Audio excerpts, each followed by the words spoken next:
Masechet Ktuvot Daf Nun Aleph, on commence Bezrat Hashem à la deuxième ligne. Haouyatom Vitoma Datu Lekame de Rava. Un orphelin et sa sœur se sont présentés devant Rava à décider est-ce qu'il doit la nourrir de l'héritage, oui ou non. Amalou Rava, Rava leur a dit. Ha'alou liatom bishvil Toma.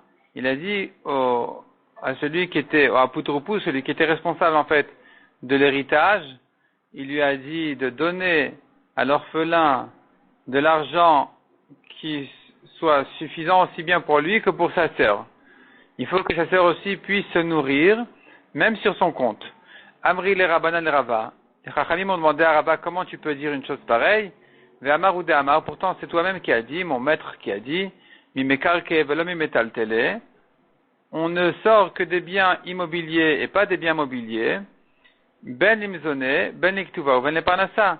Aussi bien quand on tire de l'héritage pour donner la nourriture des filles, que pour la ktuva, que pour payer la ktuva donc de la femme, que pour le mariage, la parnassa c'est le mariage des filles. Dans tous les cas, même quand elles ont le droit de prendre, de réclamer d'argent et de prendre de l'argent d'héritage, c'est que sur des terrains, pas sur des biens mobiliers. Donc comment ici tu dis de donner au garçon pour la fille aussi, alors qu'il ne s'agit pas de terrain et de biens immobiliers? Amar Léou Rava leur a répondu. Ilou Rata Shifra le Shamsho. Si ce garçon avait besoin d'une servante pour le servir mille avinane, est-ce que on ne lui aurait pas donné? On aurait pris de l'argent de l'héritage pour payer tous les besoins du garçon, inclus une femme qui puisse s'occuper de lui laver les habits, lui faire le ménage, lui cuire des repas, et ainsi de suite. Kol Shekan Achadi Katar Tekal Vachomer ici, où il s'agit de sa propre sœur, qui elle s'occupe de la maison et de ses besoins, et qui donc non seulement elle est un peu sa servante, en plus elle est sa sœur, donc évidemment qu'elle mérite d'être payée et d'être nourrie sur le compte de son héritage, même s'il ne s'agit pas de biens immobiliers, au moins en tant que besoin du garçon. Tanou Rabanan, Echad Nechasim Sheyesh Len Achayut, Vechad Nechasim Sheyesh Len Achayut, aussi bien des biens immobiliers, Vechad Nechasim She'en Len Achayut, que des biens mobiliers. Donc Achayut en fait c'est une garantie. Les biens qui ont une garantie pour toujours, sont des biens immobiliers parce qu'ils sont là, ils vont pas disparaître, ils seront jamais volés, ils sont toujours là, ils vont pas s'abîmer, ils sont là. Donc c'est des biens qu'on appelle des biens qui ont une garantie, yesh len achayut. Des biens qui n'ont pas de garantie sont des biens mobiliers qui peuvent disparaître. Et bien donc la Braïta nous dit aussi bien de biens immobiliers que de biens mobiliers. Motin et mazon et isha velabanot livré rabbi. On s'en sert pour donner à la femme du mort et à ses filles leur nourriture, selon Rabbi. Donc même des biens mobiliers, selon Rabbi, on nourrit la femme et les filles. Rabbi Shimon ben Elazar Omer, Nechasim sheyesh len achayut, quand il s'agit de biens immobiliers, des terrains, motin la banot milabanim, alors effectivement, on peut donner aux filles, on sort des garçons de ces biens-là pour donner aux filles leurs besoins.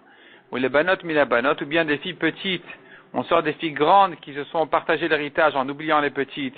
Là, on va leur sortir pour partager équitablement entre toutes les filles, les grandes et les petites. Il n'y a aucune différence entre les filles qui ont 40 ans et les filles qui viennent de naître. En ce qui concerne l'héritage, s'il n'y a pas de garçon là-bas, toutes les filles héritent évidemment équitablement également. Donc on va sortir des grandes pour donner aux filles. Pareil, ou les banim et la banim. On va sortir des grands garçons pour donner aux petits garçons leur part dans l'héritage. Ou les banim et la banot. De même, on va sortir des filles pour donner aux garçons ce qu'ils méritent. Mais nechassim et rubin. Si les biens sont suffisants, de quoi nourrir les filles plus donner aux garçons ce qui reste en tant qu'héritage, eh bien on va le faire. Mais si l'héritage est petit et qu'il ne suffit pas pour plus que la nourriture des filles, il ne va pas rester ensuite. Si on nourrit les filles jusqu'à l'âge de 12 ans et demi où on les considère comme des adultes, il ne va pas rester encore pour les garçons après ça. Eh bien, on ne va pas dans ce cas-là, donner aux garçons de l'héritage. Il sera entièrement pour les filles. Mais tout ça ne concerne que des biens immobiliers. Par contre, Nechasim She'en Len Achayut, quand il s'agit d'un héritage de biens mobiliers, là c'est différent. Motin les banim minabanim, on va sortir des grands garçons pour donner l'héritage aux petits garçons. Ou les banot minabanot, pareil, on va sortir des grandes filles quand il n'y a pas de garçons pour donner la part de l'héritage des petites filles. Ou les banim minabanot, de même on va sortir des garçons. Ou les banim minabanot, on va sortir pour les garçons, on va sortir des filles. Si les filles ont pris les terrains, enfin pas les terrains, les biens mobiliers, on va prendre des filles pour donner aux garçons, rendre aux garçons ce qu'ils méritent, ce sont eux les héritiers uniques.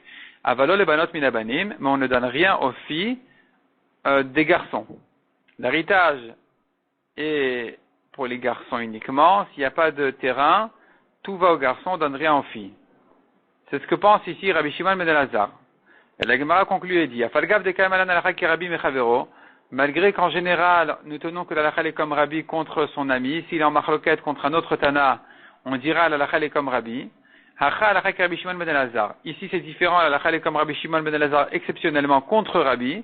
C'est-à-dire qu'on ne va pas prendre des biens mobiliers de l'héritage pour donner aux filles.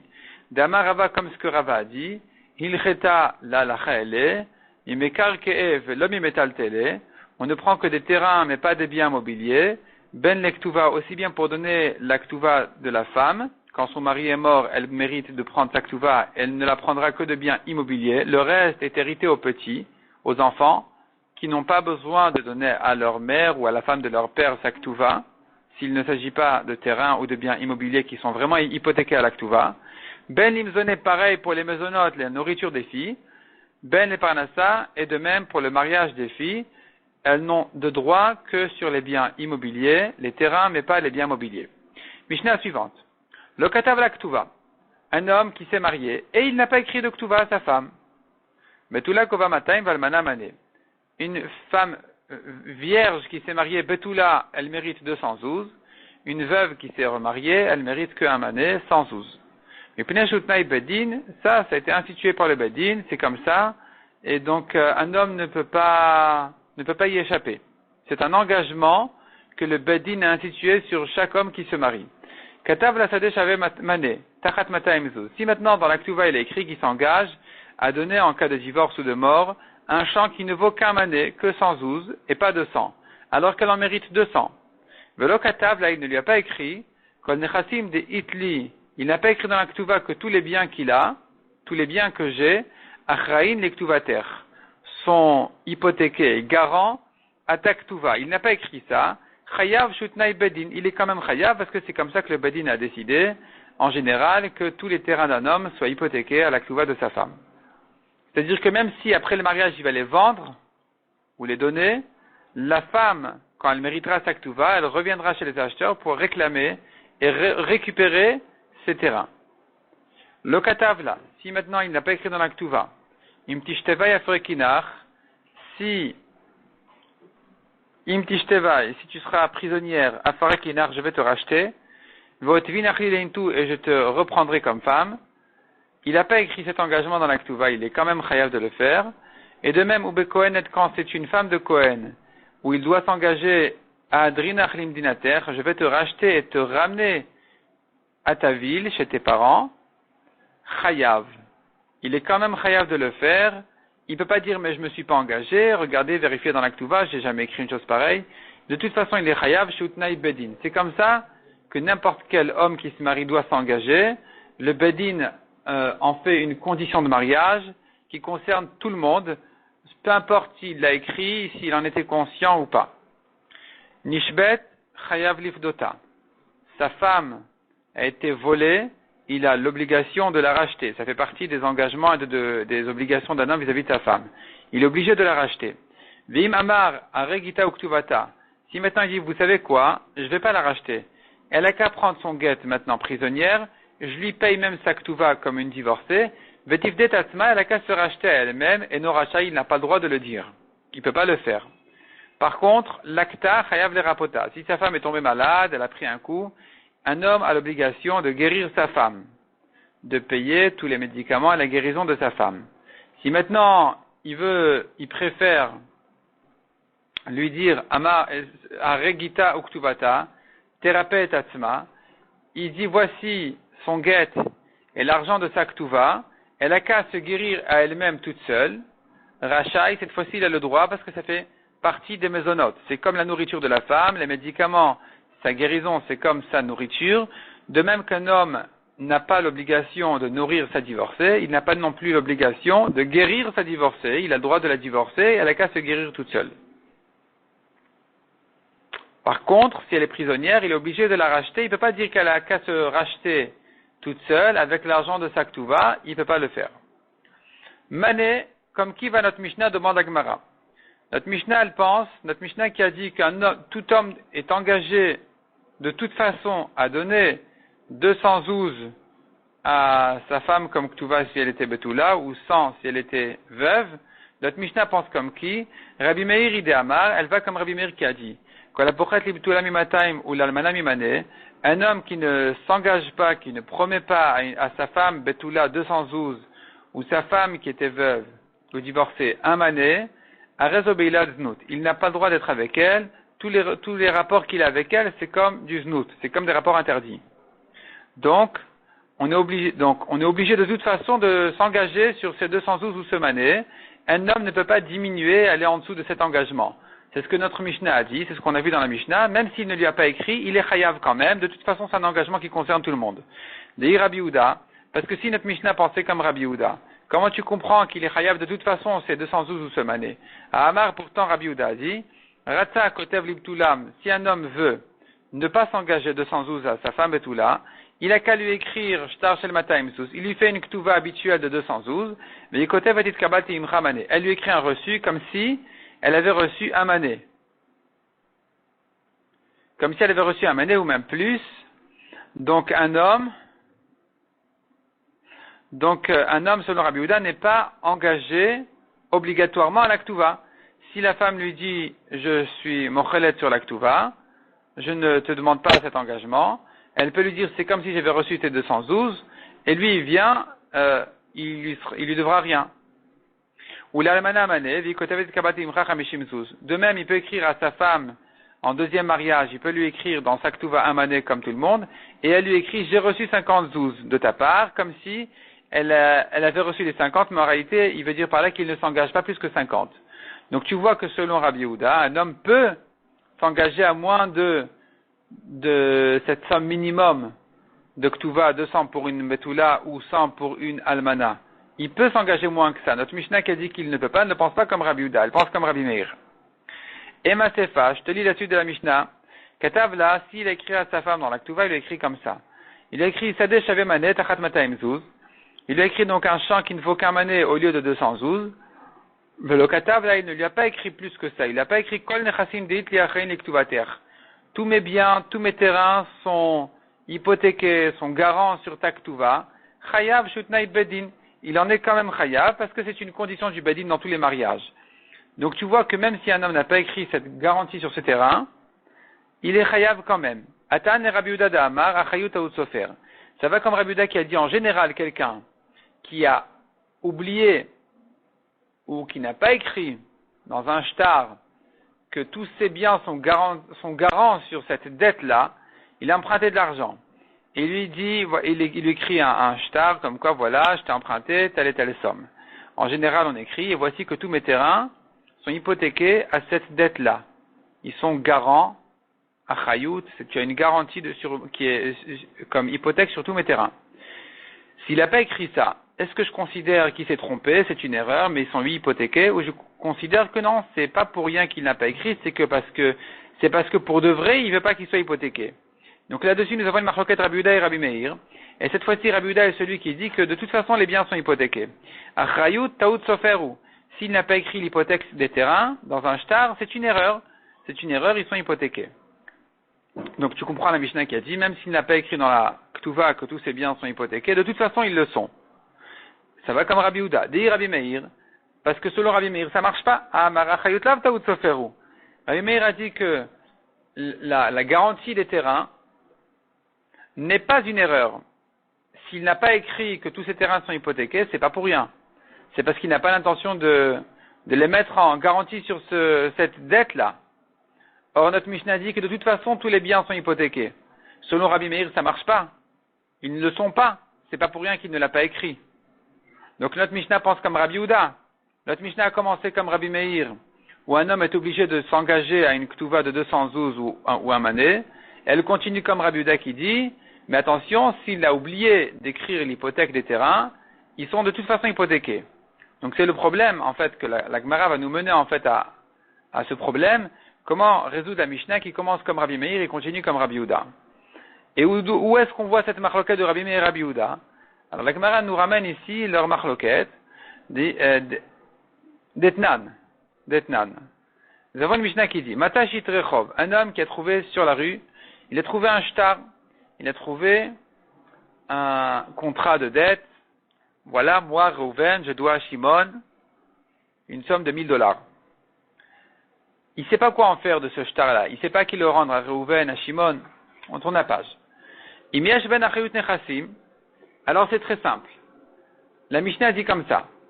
Si les biens de l'emprunteur sont hypothéqués à cette dette-là, lo yarzir. Le trouveur ne rend pas le shtar. Chez Bedin Ifrain Men.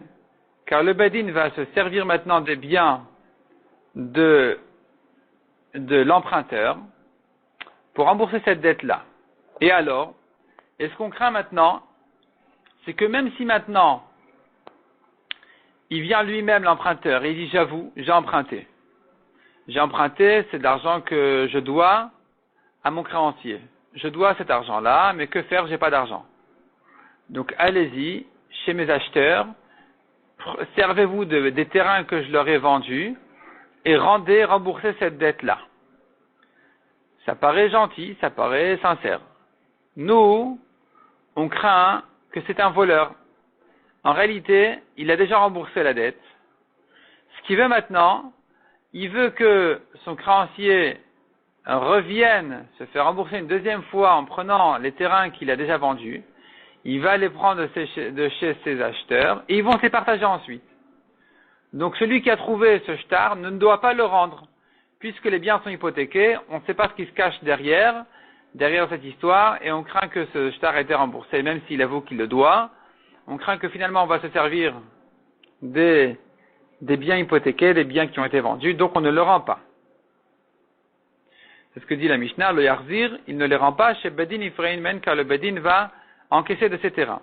Par contre, En Ben Achayut Nechassim, si dans le shtar on voit que les biens n'ont pas été hypothéqués, Yarzir, chez En Bedin Ifrain Men, on peut rendre le shtar, du moment que l'emprunteur il avoue qu'il doit cet argent-là, il n'y a rien à perdre, eh bien on n'a qu'à le rendre au créancier, livré Rabbi Meir selon Rabbi Meir, qui pense que de toute façon, s'il n'a pas de terrain, on ne va pas aller chercher chez les acheteurs, puisqu'il n'y a pas d'engagement de garantie sur les terrains, il n'y a pas ici d'hypothèque sur les terrains, donc il n'y a rien à craindre. Donc tu vois que selon Rabbi Meir, quand il n'y a pas d'hypothèque sur les terrains, ils ne sont pas hypothéqués, on ne dit pas c'est une erreur. Les Chachamim omrim, par contre, les Chachamim, eux, ils disent, Echadze vechadze le yarzir.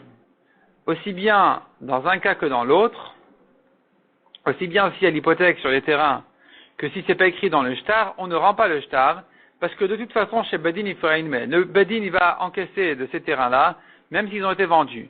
Donc tu vois que selon les Chachamim qui sont en Marlokat sur Rabbi Meir, généralement, il y a au moins Rabbi Yehuda dedans. Et donc, enfin au moins si c'est pas que lui. Je veux dire, Rabbi Yehuda, c'est sûr qu'il est dedans. Donc tu vois ici que selon Rabbi Yehuda qui est en Marlokat sur Rabbi Meir, de toute façon il y a une hypothèque sur les terrains, c'est une erreur si ça n'a pas été écrit. Donc revient le problème de notre Gemara, de la Gemara ici, sur notre Mishnah, Recha Rabbi Meir, Vesefa Rabbi Yehuda. Notre Mishnah elle commence comme Rabbi Meir qu'un homme de toute façon est engagé à donner un minimum de Ktuva, et pas comme Rabbi Yehuda qui dit un homme peut se débrouiller à ne pas donner même le minimum et la base de la Ktuva. La suite de la Mishnah elle va comme Rabbi Yehuda qui dit que les biens sont hypothéqués de toute façon. Même si c'est pas écrit, c'est une erreur. Ils sont hypothéqués. Rabbi Meiri. Si tu veux dire notre Mishnah, elle va tout entière comme Rabbi Meir. Rabbi Meir ben Ktuva le Shtare. Rabbi Meir, il saura distinguer entre une Ktuva et un Shtar. Alors que pour un Shtar, Rabbi Meir, il dit, s'il n'y a pas d'hypothèque, c'est une erreur. Pour une Ktuva, Rabbi Meir dira, même s'il n'y a pas d'hypothèque, c'est pas une erreur, ils sont hypothéqués les terrains. Donc notre Mishnah penserait comme Rabbi Meir d'une part qui a dit, l'engagement minimum est de 212 pour une betula ou un mané pour une veuve, d'une part comme Rabbi Meir, et d'autre part, les biens ils sont tous hypothéqués, comme Rabbi Meir qui dit, exceptionnellement pour la Ktuva, que même si c'est pas écrit, c'est une erreur, ils sont hypothéqués. Tu ne peux pas dire comme ça, dit la Gemara. Ou Mishan, est-ce que Rabbi Meir, il distingue entre la Ktuva et les autres dettes? Que dans les autres dettes, Rabbi Meir, il dirait, s'il n'y a pas d'hypothèque, c'est pas une erreur, c'est fait exprès. Pour la Ktuva, tu me diras, c'est une erreur. Ve'atanya, pourtant, on a une braïta qui dit, Chamisha govin min hamechurarin. Il y a 5 personnes qui ne peuvent encaisser leurs dettes que de terrains libres. Libres, ça veut dire qu'ils n'ont pas été vendus. Et donc, ils ne peuvent réclamer, encaisser leurs dettes que des terrains qui sont encore chez l'endetté. Ve'elouen, et les voici. Perot ou shvar perot. De quoi il s'agit, perot ou shvar perot? C'est un voleur. Il a volé un champ et il l'a vendu à quelqu'un d'autre. L'acheteur, il s'est investi dans le champ, il a amélioré, et il y a des fruits qui ont poussé aussi. Le volet revient, le propriétaire il revient, et il dégage l'acheteur de là, il dit c'est à moi, tu t'en vas. L'acheteur se retrouve maintenant face à son vendeur, le voleur, il lui dit rends-moi l'argent. Le voleur lui dit mais j'ai pas d'argent, il lui dit donne-moi des terrains. Il lui dit mais j'ai vendu mes terrains. Alors l'acheteur il dira à son vendeur, le voleur, je vais chercher chez tes acheteurs ce qui correspond au prix que je t'ai payé. Parce que tu avais des terrains qui étaient la garantie en fait de cet achat que je t'ai acheté. Quand je t'ai acheté, tu avais des terrains. Ces terrains-là étaient ma garantie que si j'ai un problème, je reviens te voir et je me sers de tes terrains. S'ils ont été vendus entre-temps, ça m'intéresse pas. Ils sont hypothéqués déjà à moi, avant même les acheteurs, donc je peux les prendre. Alors on dit comme ça. Pour le capital du terrain, du champ qu'il a acheté, il peut prendre même de ce qui a été vendu. De ce que son vendeur, le voleur, a vendu à d'autres acheteurs, il pourra se servir pour récupérer le prix du capital. Mais, pour récupérer le prix des fruits qui ont poussé entre-temps et de tout ce qu'il a amélioré dans le champ, il a engraissé le champ, il a labouré le champ, toutes ces choses-là. Donc c'est ce qu'on dit ici, perot, c'est les fruits, ou shvar perot, tout ce qu'il a amélioré dans le champ. Ça, il ne prend que des terrains qui sont encore libres chez son vendeur, le voleur, mais pas ce qui a déjà été vendu. Parce que les acheteurs de son vendeur ne peuvent pas faire attention et se surveiller de choses qui n'ont pas de prix fixe. Ils peuvent savoir, si maintenant j'achète de cet homme-là ce terrain, je sais que ce terrain hypothéqué a une autre vente qui m'a précédé. Donc s'il y a un problème sur cette autre vente qui m'a précédé, je sais que je devrais donner ce terrain-là en tant que garantie à son premier acheteur.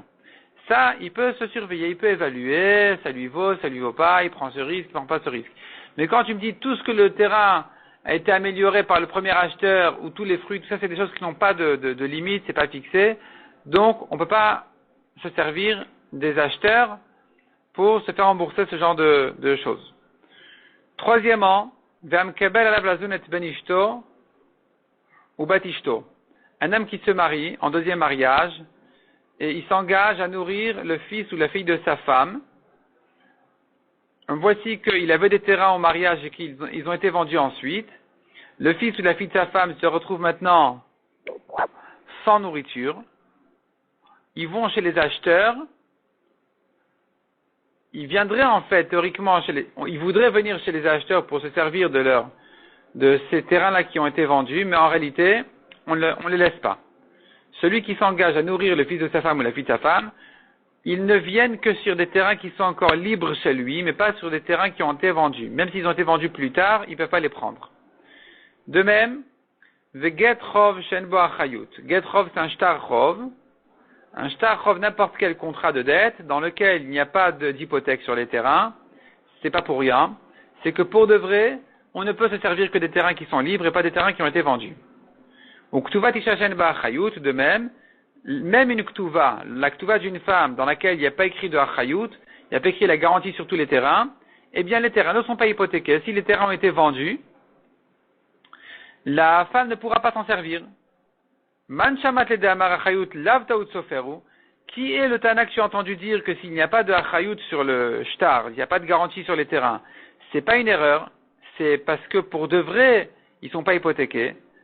Rabbi Meir, c'est Rabbi Meir qui a dit, Uktane, Ktuva Tisha. Tu vois bien que même la Ktuva, même dans la Ktuva on dit, les terrains, si on n'a pas écrit ils vont servir de garantie, ben non, ils ne servent pas de garantie. S'ils ont été vendus, c'est fini, c'est perdu, la femme ne les prend pas. Donc tu vois que Rabbi Meir ne distingue pas entre un shtar habituel et une Ktuva. Donc ta réponse de distinguer entre l'un et l'autre ne marche pas, ne tient pas. Répond la Gemara. Iba itema Rabbi Meir, Iba itema Rabbi Yehuda. Si tu veux, je t'arrange la Mishnah selon Rabbi Meir, et si tu veux, selon Rabbi Yehuda. Iba itema Rabbi Yehuda. Si tu veux, je te dis comme Rabbi Yehuda. Atam, katvalit kabalti. Une femme qui a écrit au mari, j'ai reçu la moitié de ma Ktuva. J'ai reçu un mané, j'ai reçu 50 zouz. Là, Rabbi Yehuda, il accepte. Il dit, ça va. L'engagement de la Ktuva ici sera plus petit que la somme habituelle. Mais chez nous, elle ne lui a pas écrit j'ai reçu. Il s'est marié, il n'a pas écrit de Ktuva du tout. Si la femme avait dit clairement j'ai reçu l'argent de la Ktuva, elle fait semblant d'avoir reçu parce qu'en fait elle est mochelet sur la Ktuva, ça, selon Rabbi Yehuda, ça peut marcher. Notre Mishnah parle d'un cas où elle n'a même pas écrit comme ça. Ils se sont mariés simplement, ils ont oublié de parler de la Ktuva, bêtement. Eh bien ici, Rabbi Yehuda sera d'accord que l'engagement de la Ktuva, il le concerne quand même. Iba itema Rabbi Meir. Donc en fait, selon cette première réponse, la Mishnah elle va entièrement selon Rabbi Yehuda, qui tient que achayut taout sofer. Si on n'a pas écrit de garantie sur les terrains, c'est une erreur. Les terrains, ils servent de garantie. Et d'autre part, Rabbi Yehuda, généralement, c'est vrai qu'il accepte l'idée qu'une femme se marie sans Ktuva, mais dans notre Mishnah, c'est pas le cas. Il n'a pas écrit la Ktuva, ça ne veut pas dire que la femme a été mochelet. Tout simplement, il n'a pas écrit parce qu'il n'a pas écrit. Dans ce cas-là, je dis qu'il a eu un engagement de Ktuva. Iba itema, deuxième réponse. Rabbi Meir, notre Mishnah, elle va comme Rabbi Meir. Et donc, tu me diras, mais pourquoi est-ce qu'on a dit dans la Mishnah que, même s'il n'a pas écrit tous mes terrains sont hypothéqués, sont garantis, tout ça, il est quand même chayav. Alors que pour Rabbi Meir, on a dit, non, c'est pas une erreur, c'est fait exprès. Qu'est-ce que ça veut dire que tous mes terrains, qu'est-ce que ça veut dire qu'il est chayav malgré qu'il n'a pas hypothéqué ses terrains? Il est chayav tant qu'ils sont chez lui. Il y a un minimum d'hypothèque de toute façon sur ces terrains, même quand il n'a pas écrit d'hypothèque, ils sont hypothéqués tant qu'ils sont chez lui. Dès qu'ils ont été vendus, la garantie est tombée. On oublie les terrains selon Rabbi Meir, puisqu'il n'a pas écrit clairement, ils sont garantis de toute façon. Ils serviront de garantie de toute façon. Et donc, notre Mishnah s'arrangerait selon Rabbi Meir, que d'une part, il n'existe pas un engagement dans une Ktuva moins que le minimum, 200 pour une Betula ou 100 pour une Almana. En ce qui concerne l'hypothèque des terrains, notre Mishnah, on peut l'expliquer selon Rabbi Meir qui a dit que c'est pas une erreur, les terrains ne serviront pas de garantie dans le cas où ils ont été vendus. Notre Mishnah qui a dit que les biens sont hypothéqués, c'est tant qu'ils sont chez lui, pas quand ils ont été vendus. On continue dans la Gemara. S'il n'a pas écrit à sa femme qu'il va la racheter, de toute façon il doit la racheter et même la reprendre. Amar Avoy de Shmuel, le père de Shmuel est venu avec une halakha très spéciale qui dirait Eshet Israël Shenen Sa Surel et Baala. Une femme mariée en Israël, pas un Kohen, qui a été violée, elle est interdite à rester chez son mari. Chayshinan Shematrilata Beones Vesofa Beratson. On craint que, au début, c'est vrai, elle était forcée, mais ensuite, elle a accepté. Donc, même si la fin des relations était faite par son volontairement, elle est interdite. Donc maintenant, je crains dans tout cas de viol que la fin a été faite volontairement et que donc elle est interdite à son mari. Alors que Minatora, en principe, théoriquement, si on savait qu'elle était forcée du début à la fin, elle aurait été permise à un mari Israël. Mais puisqu'on craint que ça s'est terminé volontairement, elle est interdite. Et Tiverav, la voix des Shmuel. Rav a objecté le père de Shmuel. Comment tu peux dire une chose pareille? On a bien appris dans la Mishnah, Im tishtavaya frekinach, votvinach lileintu. Dans les engagements de la Ktuva, il lui dit que si elle sera prise par les goïms, il doit la racheter et la reprendre comme femme. Donc tu vois qu'elle est permise. Ishtik. À voix des Shmuel s'est tu devant cette objection. Car il ravalait d'avoie des Shmuel, Rav, en voyant qu'Avoua des Shmuel ne lui a pas répondu à l'objection, il a dit sur lui le pasouk, Sarim atzru bemilim, vekaf yasimu lepiem. Les grands ministres ont terminé les mots et ils ont mis la main sur la bouche. Ils ne savent pas quoi répondre. Alors qu'il y a une réponse simple. Maï itel memar. Qu'est-ce qu'il aurait dû dire? Bishvouya ikrilu. Pour une prisonnière, c'est plus facile. Les Chachamim ont fait une coula spéciale que le mari peut la reprendre parce qu'on n'est même pas certain qu'il s'est passé quelque chose. Et si s'est passé quelque chose, c'est pas évident non plus que ça s'est terminé volontairement. Donc on va pas aller si loin que ça. Il aura droit de la reprendre. Il n'y a pas d'objection contre Avoua des Shmuel. Lui a parlé d'un cas classique, pas classique, mais je veux dire pas dans un cas d'une prisonnière. Dans un cas, on sait qu'elle a été violée. C'est là où Avoua des Shmuel a dit on doit craindre, puisqu'on sait déjà qu'il s'est passé quelque chose. On doit craindre que ça s'est terminé volontairement et donc elle est interdite. Où la Avoua des Shmuel se posera la question selon le père de Shmuel. Comment il comprend la halakha de la Torah qui a permis un viol à son mari? Comment tu permets une femme violée à son mari Israël alors que tu crains toujours que ça s'est terminé volontairement? Il s'agit que les témoins disent elle a hurlé du début à la fin, on sait très bien que ça ne s'est pas terminé volontairement. Au pliga de Rava, le père de Shmuel est en marloquette sur Rava. De Amar Rava qui a dit Rava a dit même si on sait que le début a commencé par elle a été forcée mais ça s'est terminé volontairement.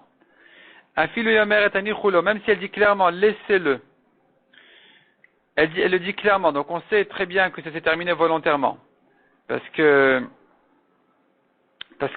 dit pendant que ça se passe, elle dit laissez-le chez l'Imaden Izkak Laïs Ochrato, parce que même s'il ne l'avait pas forcé, c'est elle qui l'aurait payé. Comme ça, elle dit, elle est en train de dire qu'elle aurait elle-même payé. Muteret. Elle est quand même permise à son mari Israël, alors que là, on voit que ça s'est terminé vraiment volontairement. Elle est quand même permise Maïtama pour quelle raison? Yetzer al-Besha. Ça s'appelle aussi involontairement. C'est pas volontairement. Puisque ça a commencé de force, une fois que ça a commencé, elle est complètement prise par son Yetzer Hara. Elle peut plus se retenir. Et donc, ça s'appelle que c'est un honest. Jusqu'à la fin, je considère ça le honest, parce qu'elle ne peut plus se surmonter. Naturellement, une fois que ça a commencé, une fois qu'il a commencé la relation, elle ne peut plus se surmonter. Donc, je considère la fin aussi comme un honest, et donc elle est permise à revenir chez son mari Israël, même si elle dit clairement qu'elle est intéressée par la fin des relations. Donc, il y a un marloquette sur le père de Shmuel qui dit que tant qu'elle n'a pas hurlé du début à la fin, elle est interdite à son mari Israël. Tana Kavate de Rava. Nous avons une braïta qui va comme Rava. La Braïta dit Veilonit pasa asura. La Torah dit une femme qui est allée qui a fauté avec quelqu'un d'autre, si elle n'a pas été forcée, si c'était pas un viol, elle est interdite à son mari. Hanit pasa muteret. Déduit de là que si c'était un viol, elle est permise. Mais puisque c'est écrit vehi lonit pasa et elle n'a pas été violée, déduit de là une halakha spéciale qui te dit tu peux avoir un cas exceptionnel où même si elle n'a pas été violée, elle est permise. Ve'eizo, de qui il s'agit? Il s'agit de qui? Donc, qui serait permise même quand ça s'est fait volontairement. Zukol shetrilata be'onet ve'topa beratzon. C'est exactement le cas de Rava qui a dit que si ça commençait par un viol et ça s'est terminé volontairement, à la fin des relations, elle a dit je suis d'accord, au contraire je suis intéressé, je l'aurais même payé, eh bien, on considère ça comme un honnête jusqu'au bout, on considère ça comme un cas où elle ne peut pas se surmonter, c'est comme si lui il avait forcé jusqu'au bout, et puisque naturellement elle ne peut plus se surmonter à la fin des relations, donc elle est permise. Même si ça s'est terminé volontairement, on déduit du passou qu'il y a un cas où on peut la permettre. Tanya Idach, encore une braïta qui dit Vehi lanit pasa asura. Donc toujours basé sur le même pasouk, la Torah nous dit si elle n'a pas été violée, elle est interdite. C'est-à-dire s'il n'a pas été violée, mais elle a fait volontairement, elle est interdite à son mari même Israël. Hanit pasa muteret. Mais si elle a été violée, tu déduis de là qu'elle est permise. V'yesh lecha acheret shafal pi shenit pasa asura. Du mot vehi lanit pasa, sur elle je dis que dans un cas de viol, elle est permise. Je déduis de là qu'il y en a une autre qui est interdite même dans un cas de viol, ve'ezo zoeshet Kohen, de qui il s'agit d'une femme de Kohen. Amar Rabbi Amar Shmuel Mishum Rabbi Ishmael. Encore une racha, il fait sur le même pasouk. Ve'ilonit pasa asura. Si elle n'a pas été violée, si ça s'est pas fait de force, mais volontairement, elle est interdite. Anit pasa muteret. Mais si c'était un viol, elle est permise. Tu as un autre cas, où même si elle a fauté volontairement, elle est quand même permise. Ve'ezozo, de qui il s'agit? Donc, ve'ezo, de qui il s'agit? Zo shekidusha kidusha taout. Il s'agit d'un cas d'une femme qui était mariée en erreur. Il y avait une condition sur le mariage qui ne s'est pas accomplie. Le mariage étant annulé, ce qui fait que même si elle a fauté maintenant avec quelqu'un volontairement, elle peut revenir chez son mari qui ne l'est pas. Elle n'est pas considérée comme mariée à cet homme-là. Et donc même si elle est allée entre-temps chez quelqu'un d'autre, eh bien, c'est pas important, c'est pas grave parce qu'il n'y a pas de mariage du tout. Et donc on dira dans ce cas-là, même si elle a son fils sur les épaules, puisque le mariage a été annulé, rétroactivement, il dépendait d'une condition qui ne s'est pas réalisée, elle peut refuser son homme, qui n'est pas son mari, et s'en aller, alors qu'elle a des enfants de lui déjà. Et donc, pour cette même raison, je dirais que si elle a fauté même volontairement, elle peut rester chez lui si elle veut, parce qu'elle de toute façon n'est pas sa femme. Amar Aviuda Agmara continue à ramener encore d'autres halachot sur ce sujet. Hanen eshet de ganvu ganve, des femmes qui ont été volées, sharian de gouvrayu, elles peuvent revenir chez leur mari. Amri le Rabbanan et Rav Yehuda. Les Chachalim ont demandé à Rav Yehuda, Vea kamamtianu naama. Pourtant, elles leur servent du pain. Donc tu vois que elles vivent volontairement chez eux. Mahmatira, non, c'est par crainte. Vea kameshalchan leogire. Elle leur envoie des flèches. Mahmatira, ça aussi c'est par crainte et pas par soutien. Vadai shavkinu. Mais la Gemara dit, il serait évident dans un cas où les maris les hommes, les voleurs les ont libérés, les ont laissés, ve'azan minafshayu, et elles restent chez eux volontairement, asiran, c'est sûr qu'elles sont interdites. Elles ne peuvent plus revenir chez leur mari, puisque là on voit clairement qu'elles restent volontairement chez ces voleurs-là. Tanura Banan, encore une braïda sur ce sujet. Shvouye malchut, aren ki shvouyin. Donc, il s'agit du cas où le roi a volé des femmes, elles sont comme des prisonnières qui peuvent revenir chez leur mari Israël. C'est un viol. Gnouvel istot, enan keshvuyin. Mais si elles ont été volées par des bandits, là, elles ne sont pas comme des prisonnières, elles ne peuvent plus revenir chez leur mari parce que je considère que ça s'est fait volontairement, comme l'Agmara va l'expliquer tout de suite. Vatanya Ipra demande à l'Agmara, j'ai une braïta qui dit exactement le contraire, que quand elles étaient chez le roi, elles sont interdites à leur mari, sinon, si c'était chez des bandits, des brigands, elles sont permises. Répond l'Agmara, Malchut a Malchut lokashia. La contradiction sur le roi, on va la résoudre facilement. Abe Malchut Achashverosh, Abe Malchut Ben Netzer. S'il s'agit d'un roi comme Achashverosh qui a volé les femmes alors qu'elles savent très bien qu'elles ne vont pas régner, elles ne vont pas rester chez lui, là, elles sont comme des prisonnières qui peuvent revenir chez leur mari parce que de toute façon, elles ne restent pas chez lui volontairement. Donc, elles peuvent revenir chez leur mari Israël. Par contre, si c'est un roi comme Ben Netzer qui était un bandit, où elle se dit, c'est pas un roi si important que ça, elle a des chances de régner, elle a des chances de rester chez lui comme sa femme, là, elle risque de rester chez lui volontairement, elle risque d'accepter l'idée d'être chez lui, et donc à partir de ce moment-là, elle ne peut plus revenir chez son mari. Même si elle était rachetée, même si elle était libérée, elle ne peut plus revenir chez son mari parce que je crains qu'elle a accepté l'idée. Ça, c'est pour résoudre la contradiction sur le roi. De même, dans la contradiction à propos des bandits, répond la Gemara, l'istot alistot lokashia, la contradiction, si elle était volée par des bandits, si elle peut revenir chez son mari ou pas, n'est pas une kashia non plus. On peut résoudre aussi de la même manière. Ha ben netzer abelissim de alma. Si le bandit, c'est le roi des bandits, alors, elle ne peut pas revenir chez son mari parce que je crains qu'elle est restée chez lui volontairement en espérant régner. en espérant être la reine, même des bandits, c'est pas grave, ça fera une reine. Donc, elle accepte l'idée, elle est interdite à son mari. Tandis que si c'est un listim de Alma, un bandit simple, elle n'a aucune raison de vouloir rester chez lui, et donc, je considère ça comme un viol tout le temps, qu'elle pourra revenir chez son mari.